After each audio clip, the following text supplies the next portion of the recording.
Ready.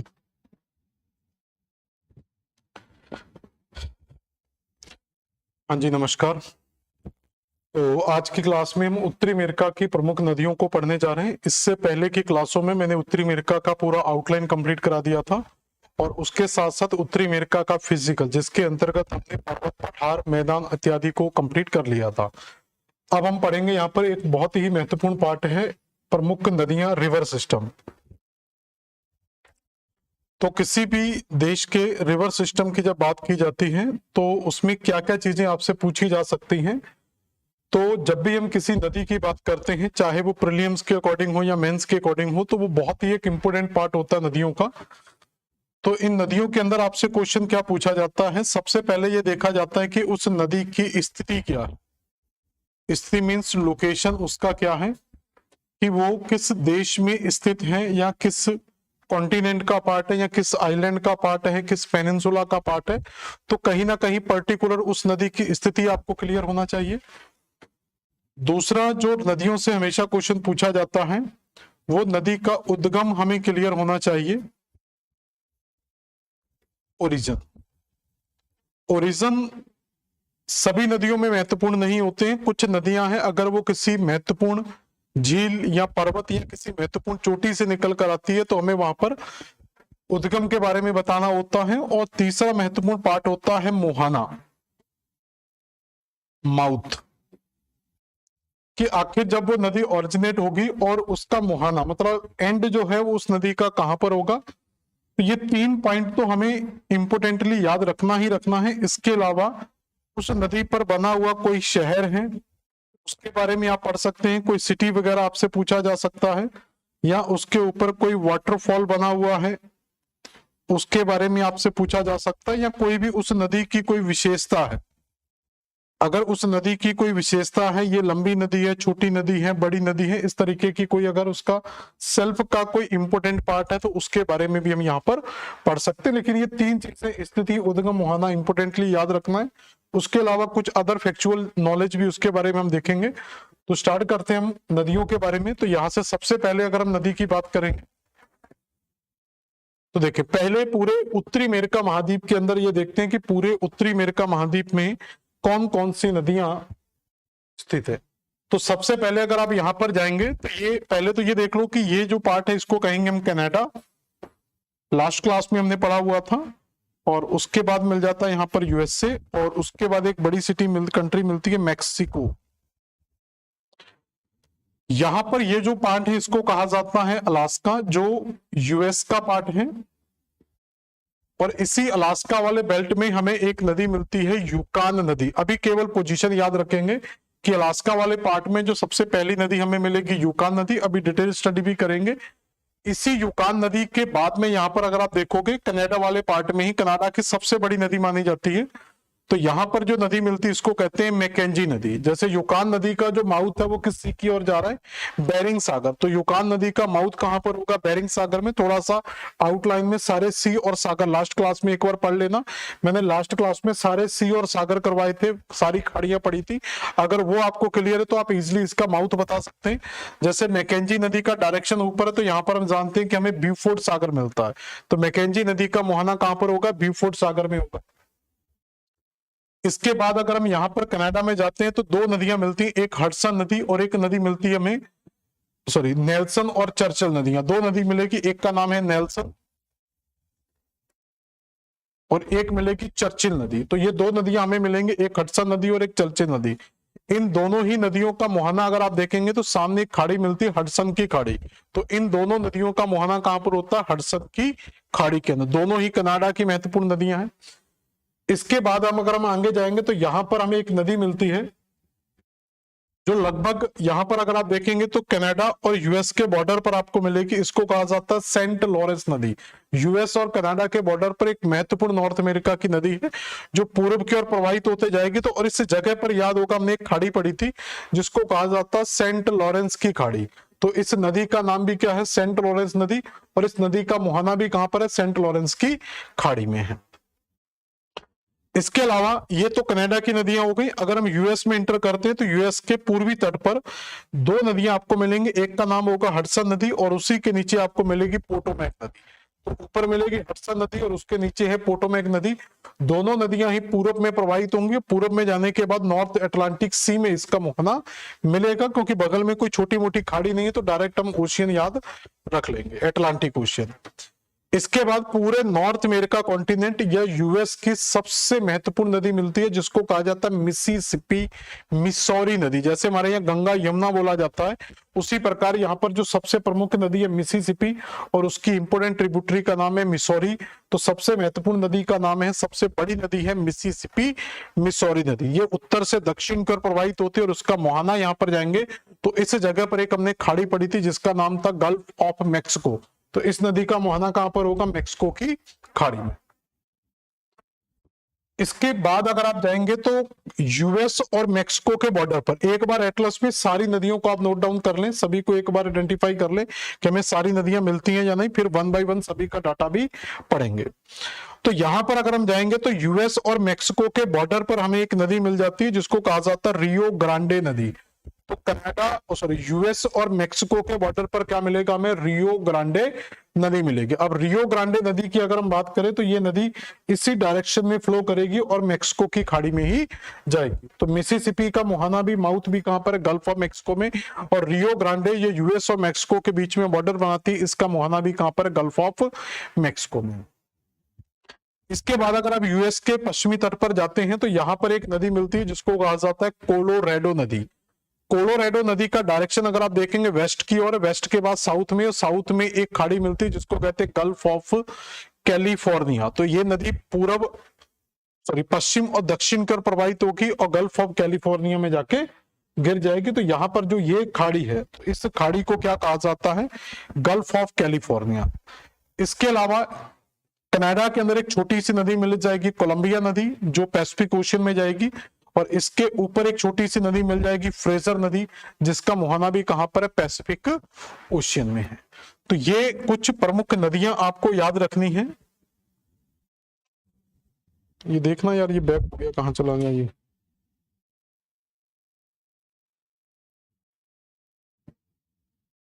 ठीक है,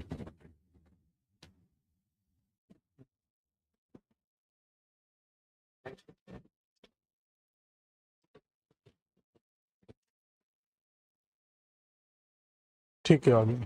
ठीक है, तो यूकान नदी हमने देख लिया था। यूकान के बाद मैकेंजी, मैकेंजी के बाद नेल्सन, चर्चिल, चर्चिल हडसन की खाड़ी में, सेंट लॉरेंस, सेंट लॉरेंस की खाड़ी में जाएगी।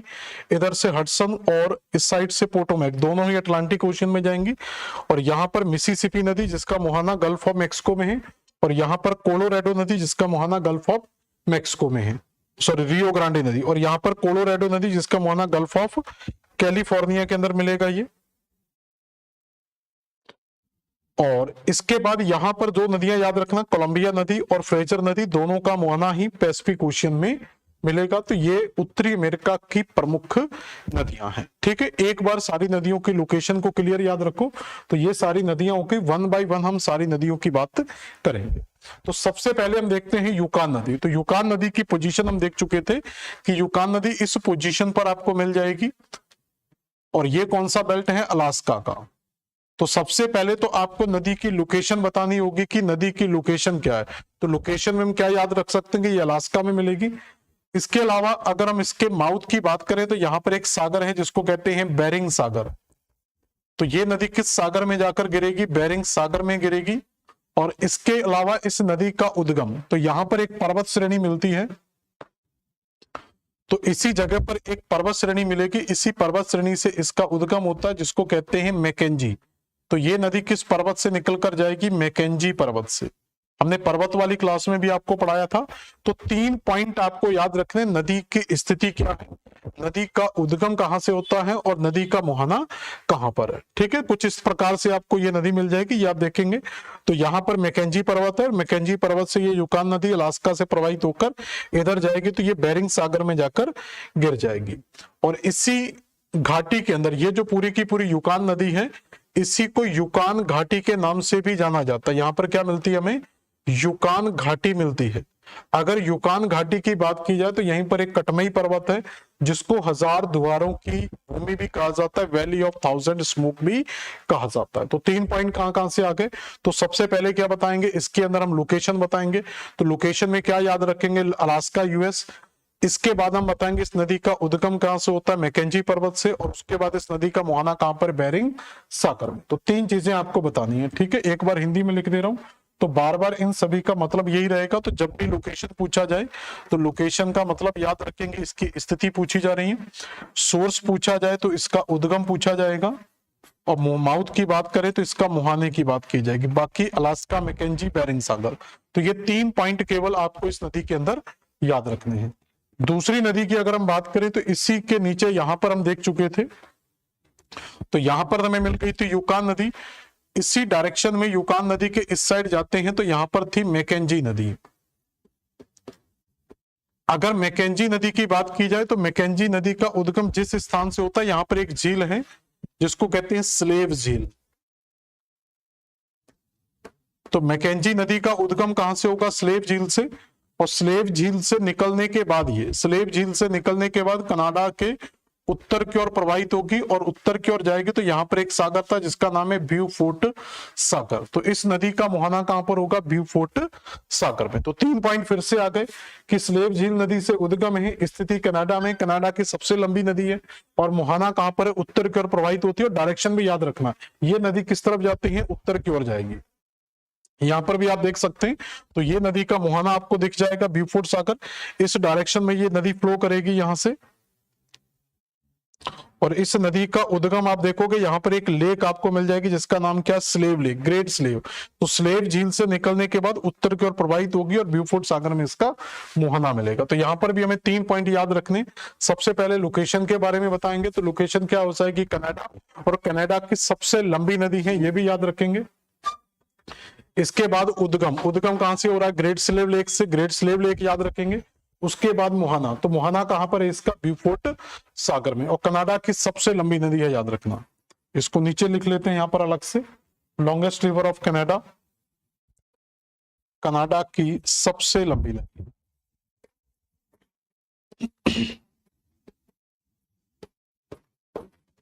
क्लियर? इसके बाद अगर हम देखें तो नेक्स्ट जो नदी मिलेगी, यहां पर हमने पढ़ चुके थे यूकान नदी, और इसके बाद यहां पर पढ़ चुके थे मैकेंजी नदी। इसके बाद यहां पर अगर आप जाएंगे तो 2 नदियां आपको एक साथ मिलती हैं। एटलस के अंदर हो सकता है आपको ना मिले, लेकिन यहां पर आपको याद रखना है, एक का नाम है नेल्सन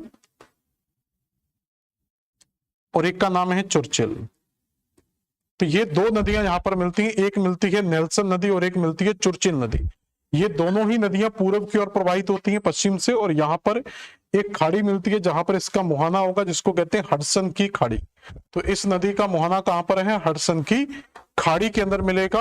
और उद्गम की अगर हम बात करें कि ये जो पूरे का पूरा बेल्ट हमें मिलता है यहां पर, इस पूरे के पूरे बेल्ट को, ये पूरे का पूरा जो बेल्ट है, इसको कनेडियन शील्ड कहा जाता है।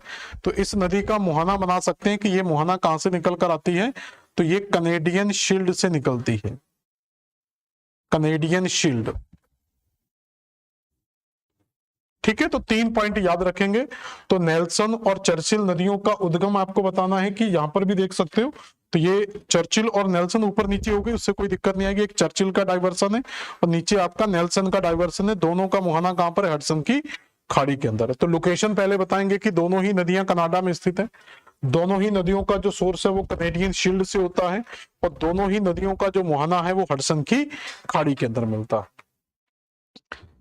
इसके अलावा अगर हम देखें और नदियों की बात करें तो यहां पर हमें मिल चुकी है यूकॉन नदी। इसके अलावा यहां पर मैकेंजी नदी, यहां पर 2 नदियां पड़ चुके हैं, ऊपर चर्चिल रख सकते हैं, नीचे नेल्सन नदी।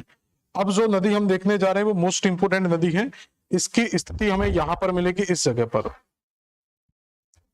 तो इस स्थिति को देखोगे तो ये कनाडा, ऊपर का पार्ट किसका है? कनाडा का, और नीचे का पार्ट है यूएसए। तो कनाडा और यूएसए के पार्ट में आपको नदी मिल जाएगी, और यहीं पर एक लेक मिलेगी जिसको कहते हैं ओंटारियो लेक।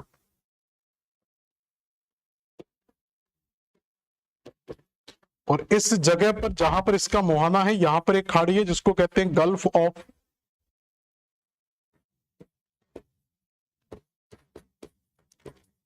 Saint Lawrence. तो दो चीजें पहले क्लियर हो गई हमारी कि इस नदी की स्थिति कहां पर है, तो हम स्थिति में कहेंगे कि ये नदी कनाडा और यूएसए के बॉर्डर पर है। इस नदी का उद्गम कहां से होता है, ओंटारियो झील से होता है। इस नदी का मुहाना कहां पर, हम कहेंगे गल्फ ऑफ सेंट लॉरेंस में। इसके अलावा तीन चीजें पढ़ने के बाद आपसे एक दो चीजें और पूछी जाती हैं, जैसे इस नदी पर दो शहर स्थित हैं, इसी नदी पर दो शहर मिलते हैं, कनाडा के शहर हैं दोनों के दोनों, एक का नाम है मॉन्ट्रियल और एक का नाम है क्यूबेक। मॉन्ट्रियल और क्यूबेक ये दो सिटियां आपको मिल जाएंगी। तो दोनों की दोनों सिटियां कहां पर स्थित है, इसी सेंट लॉरेंस नदी पर स्थित है। तो सबसे पहले यहां पर हम देखेंगे, तो यहां पर आप देखोगे आपको क्लियर कट दिख जाएगा। तो ये है ओंटारियो लेक, और जिस जगह पर इसका मुहाना हुआ है यहां पर ये वाली जगह है हमारी गल्फ ऑफ सेंट लॉरेंस, और इसी पर दो शहर मिल जाएंगे आपको, एक का नाम है मॉन्ट्रियल और एक का नाम क्या है, क्यूबेक। तो सबसे पहले हम इस नदी की लोकेशन बताएंगे, किस नदी की लोकेशन क्या है। तो लोकेशन के अंदर हम जाएंगे तो इस नदी की लोकेशन दो देशों में मिलेगी, कनाडा और यूएसए में। सोर्स की अगर हम बात करें किस नदी का उद्गम कहां से होता है, तो सोर्स हम यहां पर देख चुके थे किस नदी का उद्गम सेंट लॉरेंस की ओंटारियो झील से होता। तो ये नदी कहां से निकल कर आएगी, ओंटारियो झील से निकल कर आएगी। और फिर आपसे माउथ पूछा जाएगा, तो माउथ आप देख चुके हैं यहां पर, कहां पर है इसका mouth, gulf of Saint Lawrence. तो 3 पॉइंट क्लियर हो गए। तो लोकेशन कहां पर है, कनाडा और यूएसए में, उद्गम कहां से हुआ था, ओंटारियो झील से, और मुहाना कहां पर इसका, गल्फ ऑफ सेंट लॉरेंस में। इसके अलावा इसके ऊपर दो शहर है। अगर सिटी की बात की जाए किस नदी पर कौन कौन से शहर हैं, तो हमने यहां पर दो शहर देखे। पहले शहर का नाम क्या, मॉन्ट्रियल। अगर मॉन्ट्रियल की विशेषता की बात करें तो ये एक रिवर आइलैंड है। रिवर आइलैंड का मतलब है कि इस नदी के बीच में, इसी नदी के बीच में बना हुआ छोटा सा आइलैंड है जिसको कहते हैं मॉन्ट्रियल। तो मॉन्ट्रियल क्या है, सेंट लॉरेंस नदी में बना हुआ एक नदी द्वीप है, एक रिवर आइलैंड है। और दूसरा शहर था हमारा क्यूबेक। अगर क्यूबेक की बात करें तो ये पूरे कनाडा का सबसे पुराना शहर है, सबसे ओल्डेस्ट सिटी बोला जाता है। फ्रांसीसी समुदाय के लोग सबसे ज्यादा रहने के कारण इसको फ्रेंच सिटी के नाम से भी जाना जाता है। तो इसमें दो चीजें याद रखेंगे,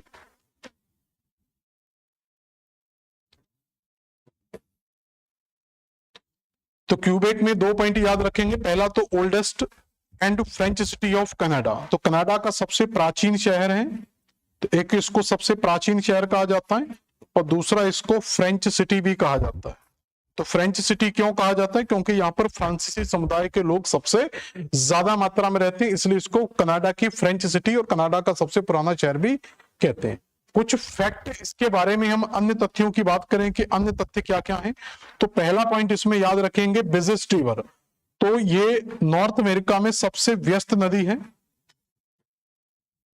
और दूसरी अगर हम बात करें तो ये एक लार्जेस्ट इनलैंड वाटरवे है। इनलैंड वाटरवे का मतलब है कि जो सेंट लॉरेंस की खाड़ी है, तो शिप वगैरह है जो, तो यहां पर इसका वाटरवे में यूज किया जाता है। यहां पर जो शिप है वो इस सेंट लॉरेंस की खाड़ी में प्रवेश करते हैं, और सेंट लॉरेंस की खाड़ी से इस नदी के मार्ग से होते हुए ग्रेट लेक्स तक पहुंच जाते हैं, मतलब ओंटारियो लेक तक। जैसे यहां पर आप देखेंगे तो इस सेंट लॉरेंस की खाड़ी से होते हुए इस नदी के माध्यम से ये शिप पूरे का पूरा ओंटारियो झील तक पहुंच जाता है, और पूरे का पूरा ये एक इनलैंड वाटरवे का काम करता है, अंतःस्थलीय जली मार्ग का ये एक कार्य करता है। तो दो फैक्ट याद रखेंगे, एक तो ओल्ड सबसे व्यस्त नदी है, दूसरा लार्जेस्ट इनलैंड वाटरवे है, अंतःस्थलीय जलमार्ग के रूप में भी इसकी एक महत्वपूर्ण भूमिका है। तो ये आपके 4 से 5 पॉइंट आपको याद रखने हैं। Location Canada and USA, source Ontario, mouth Saint Lawrence की खाड़ी, सिटी इसमें दो याद रखेंगे, मॉन्ट्रियल और क्यूबेक। मॉन्ट्रियल रिवर आइलैंड है, क्यूबेक की बात करें तो ये कनाडा का प्राचीन शहर है और इसको फ्रेंच सिटी के नाम से भी जाना जाता है। ये नदी पूरे व्यस्त क्षेत्र की व्यस्त नदी है और एक अंतःस्थलीय जलमार्ग के रूप में भी काम करती है। इसके बाद अगर हम देखें तो अगली नदी मिलती है हमें हडसन नदी, काफी ज्यादा इंपोर्टेंट नदी है हडसन। हडसन की अगर हम लोकेशन की बात करें कि ये हडसन नदी हमें कहां पर मिलेगी, तो अगर यहां पर आप जाएंगे तो कनाडा, जो यहां पर एक पर्वत आपको मिलता है जिसको कहते हैं अपलेशियन पर्वत। तो इसी क्षेत्र में एक माउंटेन रेंज मिलती है, तो यहां पर एक माउंटेन रेंज है जिसको कहेंगे हम अपलेशियन पर्वत। और इसी अपलेशियन पर्वत क्षेत्र के अंदर आपको एक नदी मिलती है जो इस डायरेक्शन में फ्लो करती है। इस नदी को कहा जाता है हडसन नदी। और इसी हडसन नदी के नीचे भी एक नदी है जिसको कहते हैं पोटोमैक नदी। ये पोटोमैक को आगे दिखाऊंगा, लेकिन मैं यहाँ पर दोनों नदियां एक साथ बता दे रहा हूं। तो ये दो नदियां हैं जिनका उद्गम लगभग अपलेशियन पर्वत से संबंधित है या अपलेशियन हाईलैंड से संबंधित है। और इस अपलेशियन हाईलैंड से निकलने के बाद ये नदी पूरब की ओर प्रवाहित होगी और इधर नॉर्थ अटलांटिक ओशियन में इन दोनों ही नदियों का मुहाना होता है। तो पहले तो 3 पॉइंट हमारे क्लियर हो गए। सबसे पहले हम स्थिति बताएंगे। तो स्थिति कहां पर हो गई? यूएसए का ईस्टर्न पार्ट हो गया। ओरिजिन अगर आपसे पूछा जाएगा तो ओरिजिन का आंसर क्या आएगा? हमारा अपलेशियन माउंटेन। और माउथ अगर आपसे पूछा जाता है तो माउथ का आंसर क्या आएगा? North Atlantic ocean. हाँ, अगर आपसे कोई सिटी पूछी जाती है तो जो हडसन नदी है, इसी हडसन नदी के पास में एक शहर है जिसको कहते हैं न्यूयॉर्क सिटी। तो हडसन नदी के तट के पास में न्यूयॉर्क सिटी है। और जो पोटोमैक नदी है इसके पास में जो सिटी है उसको कहते हैं यूएस की राजधानी वाशिंगटन। तो वाशिंगटन डीसी पोटोमैक नदी के पास में स्थित है। तो देखें जरा, तो ये आपको मिल जाएगी सबसे पहले हडसन नदी। ठीक है, ये न्यूयॉर्क सिटी की, ये डायरेक्शन आपको ऐसे दिखाई दे रहा है लेकिन ये डायरेक्शन ऐसे में चलेगा। तो ये हडसन नदी और किसके पास में इसका मुहाना है? न्यूयॉर्क सिटी के पास में इसका मुहाना। तो सबसे पहले आप लोकेशन बताएंगे, तो लोकेशन में क्या लिखेंगे? यूएस लिखेंगे या यूएस का ईस्टर्न पार्ट लिख सकते हैं, ईस्टर्न पार्ट ऑफ यूएसए या यूएसए के पूरब में स्थित है। फिर आपसे पूछा जाएगा कि इस नदी का सोर्स क्या, उद्गम क्या? तो उद्गम में याद रखेंगे अपलेशियन माउंटेन। और फिर आपसे पूछा जाएगा कि इस नदी का मुहाना क्या है, तो मुहाने में याद रखेंगे नॉर्थ अटलांटिक ओशियन। ठीक है, अटलांटिक के साथ आप नॉर्थ टर्म भी यूज कर सकते हैं, नॉर्थ अटलांटिक ओशियन। और फिर आपके अदर या शहर के बारे में अगर आपसे पूछा जाता तो एक शहर इसके ऊपर हमने पढ़ा जिसका नाम है न्यूयॉर्क सिटी।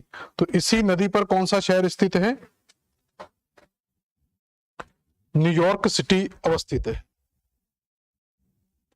ठीक है, तो न्यूयॉर्क शहर की अगर हम बात करें तो ये किस नदी पर स्थित है? सिटी। और इस न्यूयॉर्क सिटी की अगर हम बात करें, ये गगनचुंबी इमारतों के शहर के नाम से फेमस है, सिटी ऑफ स्काई स्क्रैपर इसको कहा जाता है। और दूसरा, ये मोस्ट पॉपुलर सिटी है, सर्वाधिक जनसंख्या वाला शहर भी है। तो यूएस में सबसे ज्यादा जनसंख्या वाला शहर कौन सा है? सर्वाधिक जनसंख्या। तो सबसे ज्यादा जनसंख्या यहां पर मिलती है और इसको क्या कहा जाता है? सिटी ऑफ स्काई स्क्रैपर, गगनचुंबी इमारतों का शहर, गगनचुंबी इमारतों का शहर। तो ये 2 पॉइंट आपको न्यूयॉर्क सिटी के बारे में भी याद रखने हैं। इसके बाद पोटोमैक नदी है। पोटोमैक के बारे में आपको मैं क्लियर बता चुका हूं, यहां पर सारी चीजें हम पढ़ चुके हैं। तो यहां पर 2 नदियां मिलती हैं, ऊपर वाली नदी का नाम है हडसन और नीचे वाली नदी का नाम है पोटोमैक। ठीक है, इसके तट पर जो शहर है उसका नाम है वाशिंगटन डीसी। तो यहां पर शहर केवल याद रखना वाशिंगटन डीसी, बाकी मुहाना नॉर्थ अटलांटिक ओशियन में याद रखेंगे। उद्गम यहां पर जानते एक पर्वत है जिसका नाम है अपलेशियन पर्वत। तो ये सारी चीजें लगभग सेम रहेगी। तो ये हमें मिल जाती है यहाँ पर पोटोमैक नदी जो इस डायरेक्शन में प्रवाहित होगी। लोकेशन कहां पर मिलेगी? यूएस के अंदर। सोर्स क्या हो जाएगा? Appalachian mountain. माउथ कहां पर होगा? North Atlantic. अटलांटिक में भी याद रखेंगे इसका माउथ कहां पर है? नॉर्थ अटलांटिक ओशियन में। और सिटी की बात करें तो वाशिंगटन डीसी यहां पर मिल जाएगा। यहां पर एक चीज और याद रखना कि जो अपलेशियन पर्वत है, अब ये नदियां क्या हैं? जैसे ये अपलेशियन पर्वत है तो अपलेशियन पर्वत के इस डायरेक्शन से आती हैं और इधर जाके गिर जाती हैं। और इधर क्या है? नॉर्थ अटलांटिक ओशियन है। तो अपलेशियन पर्वत से 2 ये प्रमुख नदियां गिरती, इसके अलावा कुछ और भी छोटी छोटी नदियां हो सकती हैं। तो जब सारी नदियां एक तरफ गिरती है तो यहां पर क्या होता है? एक वाटरफॉल टाइप का बनता है या वाटरफॉल लाइन। तो कई बार आपसे पूछा जाता है वाटरफॉल लाइन का निर्माण कहां पर होता है? तो जो अपलेशियन पर्वत है, तो अपलेशियन पर्वत के ईस्ट में क्या होगा? तो अपलेशियन पर्वत का जो ईस्टर्न पार्ट है, तो इसी ईस्टर्न पार्ट में अपलेशियन पर्वत से जब ये नदियां नीचे उतरकर समुद्र में गिरती हैं तो एक प्रपात रेखा का निर्माण करती है, इसलिए इसको फॉल लाइन के नाम से जाना जाता है। तो बाई चांस कभी आपसे फॉल लाइन के बारे में क्वेश्चन आ जाए तो आप इजिली बता सकते हैं कि इसका संबंध कहीं ना कहीं हमारा अपलेशियन माउंटेन के ईस्टर्न पार्ट से है। क्लियर हुआ?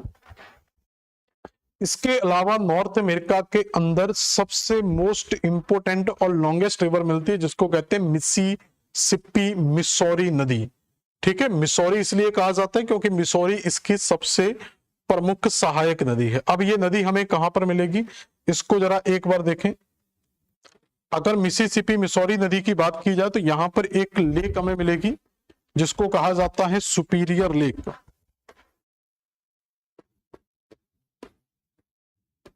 सुपीरियर झील, लेक सुपीरियर।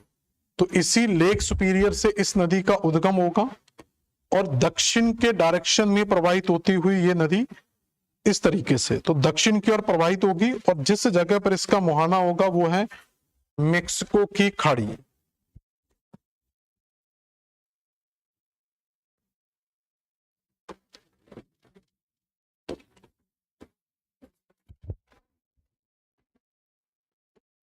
मेक्सिको की खाड़ी। तो ये नदी कहां से, 2 पॉइंट देखो, 3 पॉइंट बड़े इजीली क्लियर हो गए कि ये नदी यूएस की सबसे महत्वपूर्ण नदी है, नॉर्थ अमेरिका की सबसे बड़ी नदी है। उद्गम इस नदी का सुपीरियर हाईलैंड से होता है, ठीक है। एक इटास्का करके लेक भी मिलती है जहां पर, उसके बारे में इटास्का लेक का भी कई बार ऑप्शन आ जाता है। इटास्का लेक से इसका उद्गम होता है। ये सुपीरियर हाईलैंड याद रख लेना, सुपीरियर झील से नहीं निकलती, सुपीरियर हाईलैंड कहा जाता है इसके आसपास के क्षेत्र को। और मुहाना कहां पर इसका, मेक्सिको की खाड़ी में है, डायरेक्शन क्या, उत्तर से दक्षिण को। 3 पॉइंट क्लियर हो गए। अब इस नदी, क्योंकि बड़ी नदी है तो इसकी कुछ सहायक नदियां भी हैं। तो सबसे जो बड़ी सहायक नदी है वो है मिसौरी। तो इससे मिलने वाली सबसे बड़ी नदी का नाम क्या है, मिसौरी।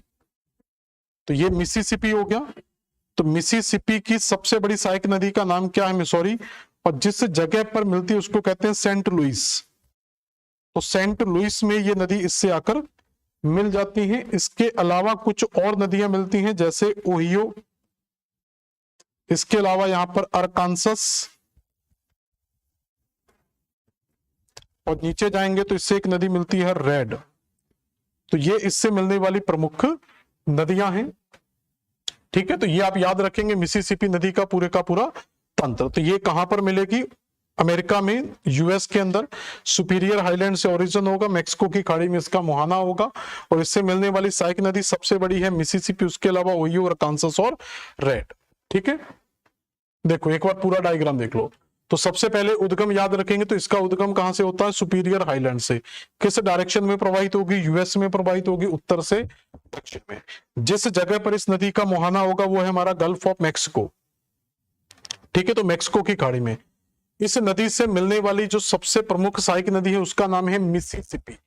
तो मिसिसिपी की सबसे बड़ी सहायक नदी का नाम क्या है, मिसौरी। इसलिए हम इसको एक साथ बोल देते हैं, मिसिसिपी मिसौरी नदी। जिस जगह पर ये नदी मिलती है उसको कहते हैं सेंट लुइस। तो सेंट लुइस में ये नदी मिलेगी। और इसके अलावा इससे मिलने वाली एक अलग नदी है जिसका नाम है ओहियो, और ओहियो के बाद मिलने वाली नदी का नाम है अरकानसस, और अरकानसस के नीचे मिलती है इससे आके रेड नदी, और एक दो और छोटी मोटी नदियां इसमें मिलती है। 3 नदियां मैंने याद रखना है। सबसे प्रमुख नदी पूछा जाए तो मिसौरी याद रखेंगे, इसके अलावा ओहियो का नाम याद रखना है, इधर से मिलने वाली अरकानसस नदी, और यहां से मिलने वाली रेड या लाल नदी। तो उद्गम क्लियर हो गया। तो उद्गम कहां से हो रहा है, सुपीरियर हाईलैंड से। मुहाना कहां पर इसका, गल्फ ऑफ मैक्सिको में। स्थिति कहां पर है, यूएसए में। और सहायक नदियों में याद रखेंगे सबसे बड़ी मिसौरी, ओहियो, अरकानसस और रेड। और सिटी अगर आपसे पूछा जाए तो एक सिटी मिलेगी सेंट लुइस। तो सेंट लुइस कहां पर स्थित है, जैसे गंगा और यमुना का संगम स्थल प्रयागराज में होता है उसी प्रकार से मिसिसिपी और मिसौरी का जो संगम है वो कहां पर है, सेंट लुइस में। इसके अलावा इस पर 2 शहर हमें और मिल जाते हैं यूएस के अंदर, एक का नाम है सेंट पॉल और एक का नाम है मिनियोपोलिस। तो 2 शहर याद रखेंगे, सेंट पॉल और मिनियोपोलिस। इनको यूएस के जुड़वा शहर के नाम से भी जाना जाता है। तो सेंट पॉल और मिनियोपोलिस कहां पर है, ये दोनों कहलाते हैं क्योंकि एक नदी के लेफ्ट में और एक नदी के राइट में, इसलिए इनको जुड़वा शहर के नाम से भी जाना जाता है। और इसी नदी के मुहाने पर मैक्सिको की खाड़ी के पास में एक शहर स्थित है जिसका नाम है न्यू ऑर्लियंस, खनिज तेल वगैरह के लिए फेमस है। अब एक बार इसका डाटा देख लेते हैं। तो सबसे पहले आपसे पूछा जाएगा कि लोकेशन क्या है। तो लोकेशन बताएंगे इसकी यूएस में, डायरेक्शन भी इसका बता देना, ठीक है। लोकेशन के साथ साथ इसका डायरेक्शन भी याद रखेंगे कि इसका डायरेक्शन कहां पर है, उत्तर से दक्षिण की ओर, ठीक है। और सोर्स हम देख चुके हैं, सुपीरियर उच्च भूमि। और इसके साथ साथ अगर आपको बाई चांस इटास्का झील पूछ ले तो आप इटास्का झील भी याद रख सकते हैं। तो इसी क्षेत्र के अंदर आपको एक इटास्का झील मिलेगी, वो भी इसका आंसर कई बार हो जाता है। इसके अलावा मुहाने की बात करें तो मैक्सिको की खाड़ी में इसका मुहाना है। तो 3 पॉइंट तो क्लियर हो गए। इसके अलावा इस नदी से आपसे जो क्वेश्चन पूछा जाएगा वो है सिटी, शहर। तो शहर के अंदर जाएंगे तो पहला शहर हम देख चुके हैं इसके ऊपर, मेनियोपोलिस और सेंट पॉल, जो इस नदी के दोनों यहां पर बने, देखो यहां पर मेनियोपोलिस दिया हुआ है और सेंट पॉल, तो ये दो शहर इसी नदी के तट पर मिलेंगे, सेंट पॉल और मेनियोपोलिस, जिनको यूएस के जुड़वा शहर के नाम से जाना जाता है। तो इनको क्या कहा जाता है? ट्विन सिटी, जुड़वा शहर। और ये दोनों कहां पर हैं? यूएस के अंदर स्थित है। इसके अलावा इस पर मैंने आपको एक पढ़ाया था सेंट लुइस। सेंट लुइस की अगर हम बात करें तो ये क्या है? मीट प्रोसेसिंग इंडस्ट्री, मतलब मांस प्रसंस्करण के लिए फेमस है।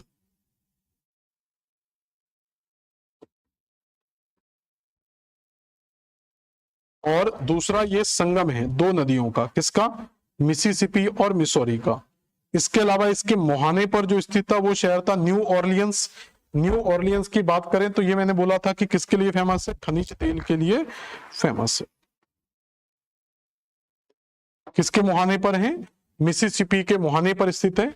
और अदर्स की बात करें तो ये largest river of north America, तो उत्तरी अमेरिका की, या ये कह सकते हैं यूएस की, आप यूएसए भी लिख सकते हैं। उत्तरी अमेरिका या यूएसए की सबसे लंबी की नदी का नाम क्या? मिसिसिपी नदी। इसके अलावा अगर हम देखें तो इस नदी का जो उत्तरी बेसिन है, मतलब इस नदी का जो उत्तर वाला पार्ट है, अगर एग्रीकल्चर पॉइंट में जाएं तो ये जो नदी का उत्तर वाला बेसिन है, ये बेसिन हमारा किसके लिए फेमस है? कॉर्न और व्हीट के लिए फेमस है। ठीक है, तो इस क्षेत्र में सबसे ज्यादा क्या होता है? मक्का और गेहूं सबसे ज्यादा होता है। और जो दक्षिण वाला इसका बेल्ट है, ये जो दक्षिण का बेल्ट है, इस दक्षिण में सबसे ज्यादा क्या होता है? चावल का उत्पादन होता है और गन्ने का उत्पादन होता है। तो कृषि के अकॉर्डिंग भी ये नदी काफी ज्यादा इंपॉर्टेंट है। तो इस नदी के उत्तरी भाग में, मक्का और गेहूं का सबसे ज्यादा उत्पादन होता है, और दक्षिणी भाग में जाएंगे तो चावल और गन्ने का सबसे ज्यादा उत्पादन होता है। दूसरा, अगर हम इस नदी के अंदर देखें तो ये नदी एक वृक्षाकार प्रतिरूप का निर्धारण करती है। तो इसके अंदर एक पॉइंट और लिख लेना, तो इस नदी का जो प्रतिरूप है वो कैसा है? डेंड्रिक पैटर्न बनाती है, या एक रेडियल पैटर्न, या वृक्षाकार प्रतिरूप लिख सकते हैं यहां पर।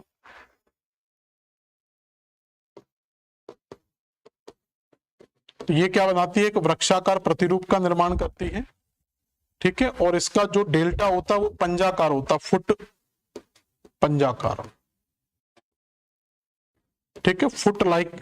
तो दो पॉइंट इसमें और याद रखना कि एक तो ये वृक्षाकार प्रतिरूप का सबसे बड़ा उदाहरण है, डेंड्रिक पैटर्न का सबसे बड़ा उदाहरण है, और दूसरा ये एक बर्ड फुट, ठीक है, पंजाकार, किसका? बर्ड फुट डेल्टा का, मतलब इसका जो मुहाना वो इस तरीके का रहता है, इसलिए इसको बर्ड फुट डेल्टा। तो बर्ड फुट डेल्टा का सबसे अच्छा उदाहरण मिसिसिपी नदी है, और वृक्षाकार प्रतिरूप का भी सबसे अच्छा उदाहरण कौन सा? मिसिसिपी नदी है। तो इस तरीके से आपका मिसिसिपी नदी भी कंप्लीट होती है।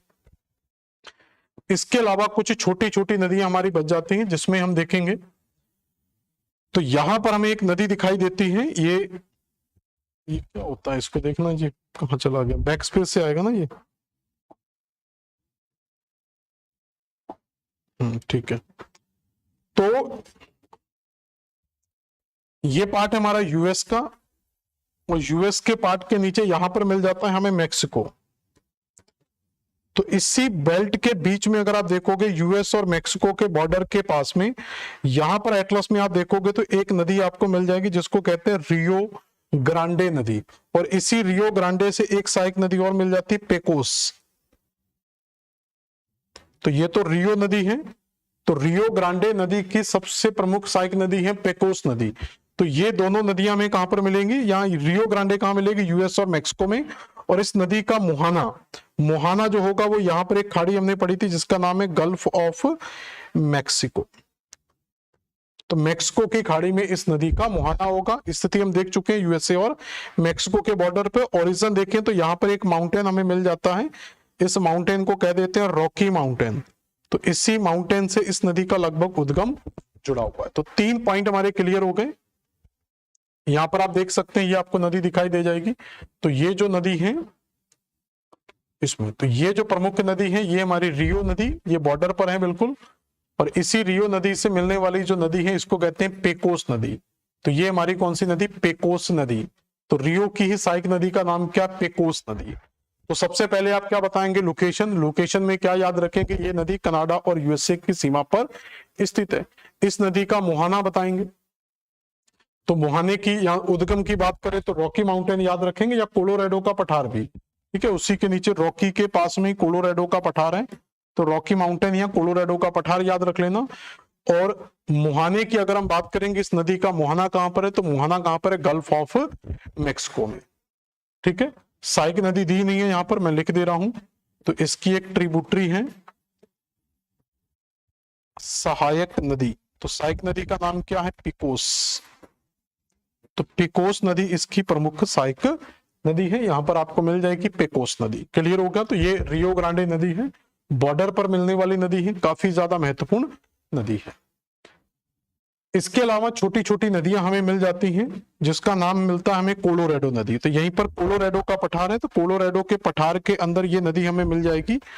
और जिस जगह पर ये नदी जाएगी, तो यहां पर, तो ये जो खाड़ी हमें मिलती है इसको कहते हैं कैलिफोर्निया।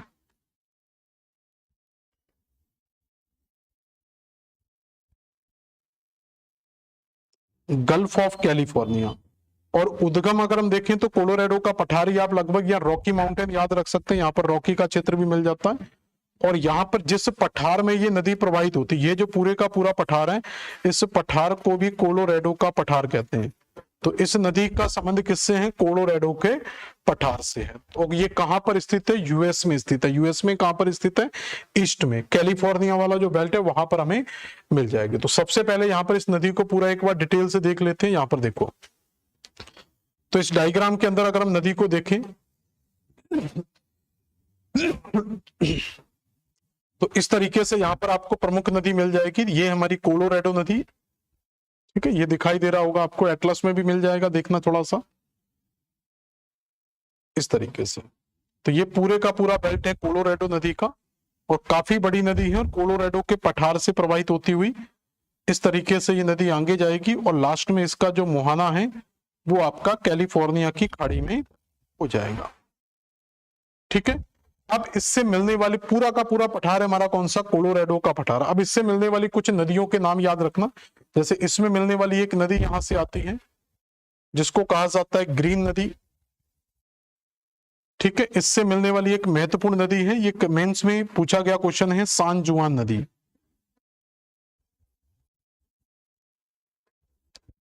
इसके अलावा यहां पर इससे मिलने वाली नदी है जिसको कहते हैं लिटिल कोलोराडो, छोटी कोलोराडो।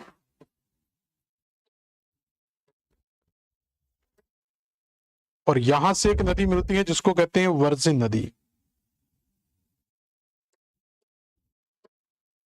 या वर्जिन या वर्जिन नदी। ये इसकी कुछ और एक और नदी यहां से मिल जाती है इससे, जिसको कहते हैं गिला नदी। तो ये कुछ इसकी सहायक नदियां आप याद रखेंगे। और इस नदी पर दो डैम बने हुए हैं। जैसे यहां पर अगर आप जाएंगे तो यहां पर एक डैम बनाया गया इस नदी के ऊपर। तो यहां पर जो डैम का कंस्ट्रक्शन किया गया है, इस डैम का नाम है ग्लेन, ठीक है। यहां पर जो डैम मिलेगा उसका नाम है ग्लेन कैनियन डैम। और इसी कैनियन डैम का जो पीछे जल भराव होगा, इसका जो पीछे का जो जल भराव है, जो पानी पीछे भरा हुआ, उसको लेक पोवेल के नाम से जानते हैं। और उसी प्रकार से यहां पर अगर हम जाएंगे, यहां पर भी एक डैम बनाया गया है।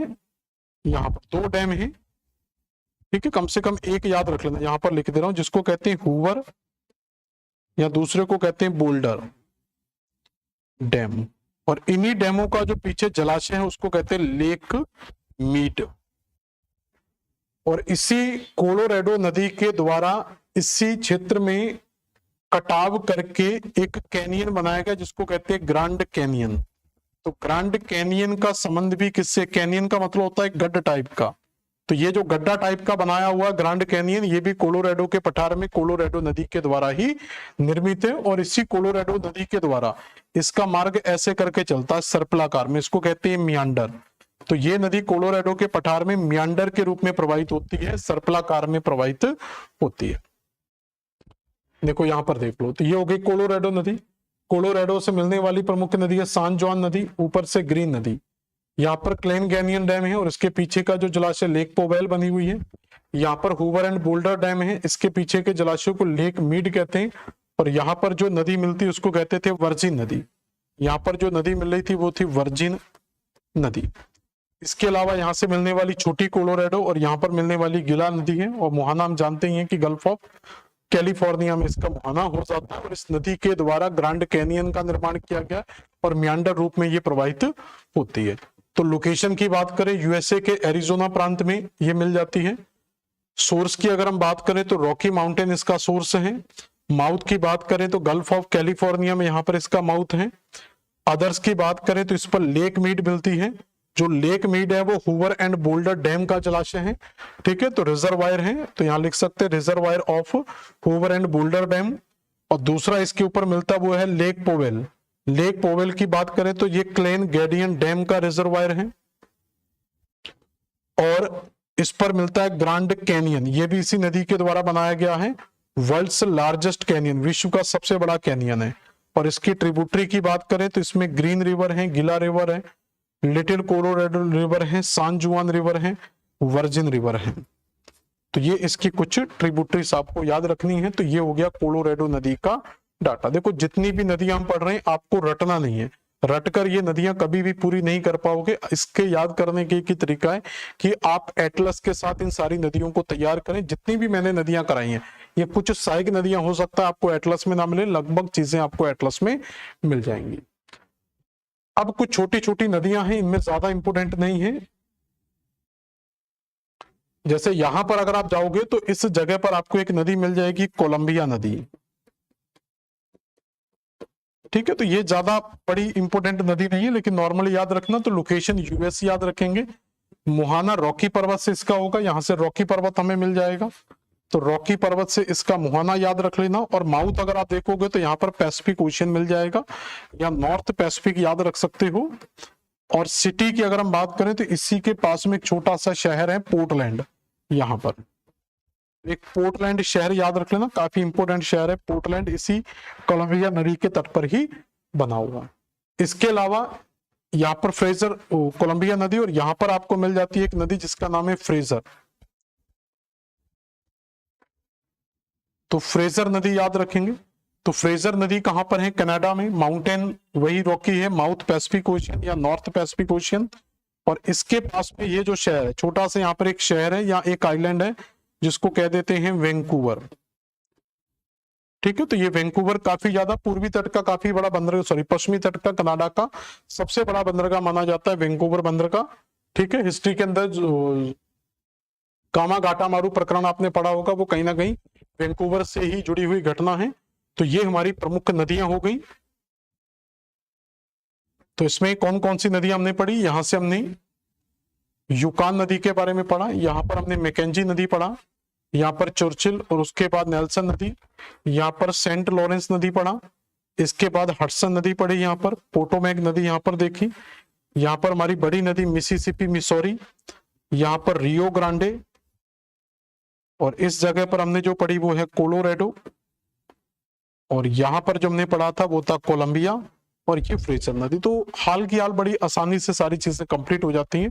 तो एटलस के साथ एक बार सारी चीजों को कंप्लीट करें, बड़ी आसानी से सारी चीजें आपकी कंप्लीट हो जाएंगी। चाहे आपका यूपीपीएससी का एग्जाम हो या यूपीपीसीएस हो या कोई अदर स्टेट का भी जहां पर वर्ल्ड ज्योग्राफी पूछी जाती है, तो उन सारे एग्जाम को इजिली से आप सॉल्व कर सकते हैं। घटना चक्र के साथ आप प्रीवियस ईयर के सारे क्वेश्चन लगाने का प्रयास करो, गारंटी से सारे के सारे क्वेश्चन आपके सॉल्व हो जाएंगे। लेकिन एक बार मैपिंग आप पूरी कंप्लीट करो, पूरी मैपिंग कंप्लीट करने के बाद उसके बाद आप सारे क्वेश्चंस लगाओ, क्योंकि क्वेश्चन कॉन्टिनेंट वाइज नहीं आता। क्वेश्चन जैसे नदियों के 4 ऑप्शन देगा, 4 कॉन्टिनेंट की नदियां दे देगा, तो क्वेश्चन सारे कॉन्टिनेंट को मिक्स करके पूछे जाते हैं। तो एक बार धैर्य के साथ सारे कॉन्टिनेंट्स को कंप्लीट कर लो, फिर सारे क्वेश्चंस आपके बनना स्टार्ट हो जाएंगे। कॉन्टिनेंट वाइज ही एक सबसे आसान तरीका होता है जिसके माध्यम से आप सारी मैपिंग को कंप्लीट कर सकते हो। अगर हम ये कोशिश करें कि वर्ल्ड की सारी नदियों को एक साथ पढ़ लें तो वो पढ़ना थोड़ा सा टिपिकल हो जाता है, हमें चीजें याद नहीं होती हैं। तो नॉर्थ अमेरिका की आउटलाइन जिसमें हमने पूरे के पूरे बॉर्डर्स कंप्लीट कर लिए थे, सी, सागर, स्टेट, आइलैंड, पेनिनसुला, ये कंप्लीट कर लिए थे। उसके अलावा सारी कैपिटल स्टेट, आइलैंड, कंट्रीज ये कंप्लीट करा दिया था। फिजिकल के अंदर प्लेटूस, माउंटेन्स, प्लेन्स ये कंप्लीट कर लिया है। लेक्स हमारा अभी आगे जाके होगा, रिवर्स कंप्लीट हो गया है, और उसके बाद कुछ बचेगा नहीं कि नॉर्थ अमेरिका में कुछ आपका बच जाए। तो सारी चीजें ओवरऑल आपकी कंप्लीट हो जाते हैं। तो अगली क्लास में हम पढ़ेंगे लेक्स के बारे में। मिलते हैं अगली क्लास में। धन्यवाद।